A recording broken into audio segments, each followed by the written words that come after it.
हैं। जब श्री श्याम सुंदर उस दिव्य वंशित ध्वनि का निष्पात दिव्य स्वर लहरियों का प्राकट्य कर रहे हैं, उस समय विभिन्न विभिन्न स्वर्ग के बगीचों में खिली हुई जूही, केतकी, बकुल, मौलश्री, शीश, चंपा, पाटिल के दिव्य पुष्पों का चयन कर रही वो सभी देवनागरियां उन दिव्य मेघों को अपना आसन बना करके अपने स्वामी को रिझाने के लिए अपनी अंजुलिवत हाथों में उन पुष्पों को धारण करके स्वर्ग के पथ पर ब्रज से ऊपर होकर जा रही हैं। पर श्री श्याम सुंदर के उस दिव्य वंशी के सुरों से उत्पन्न हुए उस दिव्य आनंद के आवर्त में स्निग्ध होकर स्तब्ध हुए मेघ वहां पर अड़ गए हैं और दिव्य उन देवनागरियों का दृष्टि श्री श्याम सुंदर के ऊपर जाकर के अटक गई है। ऐसी अटकी है कि होश ही नहीं रहा है। उसी समय कुंज में बैठी श्री प्रिया जी के आंचल के हिलन से उत्पन्न हुई मलयाचल पवन का ऐसा आवर्त उद्दैत्य होकर के जाता है कि धीरे धीरे देवनागरियों के अंजुलिवत हाथों में विद्यमान विभिन्न कुसुम बल्लिकाएं वहां से निपतित होकर के श्री श्याम सुंदर के ऊपर अवस्थित हो रही हैं। पहला सुंदर जूही का फूल जब नीचे गिरा तो दिव्य श्याम सुंदर के मस्तक के ऊपर लगे हुए मुकुट के ऊर्ध्व में अवस्थित उस दिव्य बरह आपीड़ मयूर पुच्छ के मध्य को थोड़ा सा खोलता हुआ वहां जाकर के फंस गया। जब दूसरा पुष्प नीचे गिरा तो दिव्य किरीट के कोने में फंस गया। जब चौथा पुष्प गिरा तो श्याम सुंदर के कर्णों के ऊपर अवस्थित हो गया। पांचवा पुष्प गिरा तो श्री श्याम सुंदर के कुंडलों को हिलन करता हुआ उनके दिव्य स्कंध पर अविराजित हो गया। जब षष्ठम पुष्प गिरा तो वंशी चंदन कर रहे श्याम सुंदर की मुड़ी हुई कोनी के ऊपर जाकर के टिक गया। जब अष्टम पुष्प गिरा तो श्री श्याम सुंदर की दिव्य सुर लहरियों में आबद्ध हुई अंगुलियों के बीच में जाकर के फंस गया। जब नवम पुष्प गिरा तो त्रिभंग ललित मुद्रा में खड़े हुए श्याम सुंदर के कमर में बधी हुई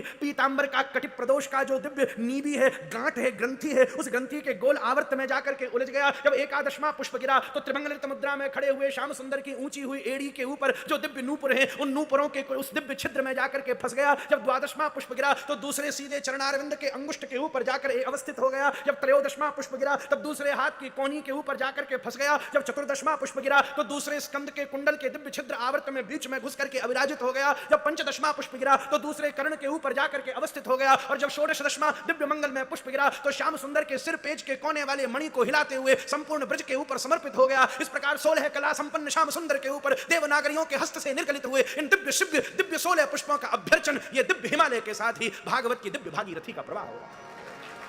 अस्ति सस्तरुणी कराग्र विगलत कल्प प्रसूना प्रतम वस्तु प्रस्तुत वेणुनाद हरि निर्बाण निर्व्याकुलम शस्त्र शस्त्र निबद्धनी विविलशद गोपी सहस्त्रावृतम हस्तान्यस्तनताप वर्ग मखिलोदारम किशोराकृति।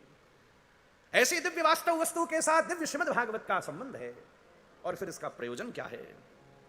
धर्मः प्रोज्यत कैतवोत्र परमो निरमत्सराणां सतां वेद्यं वास्तवमत्र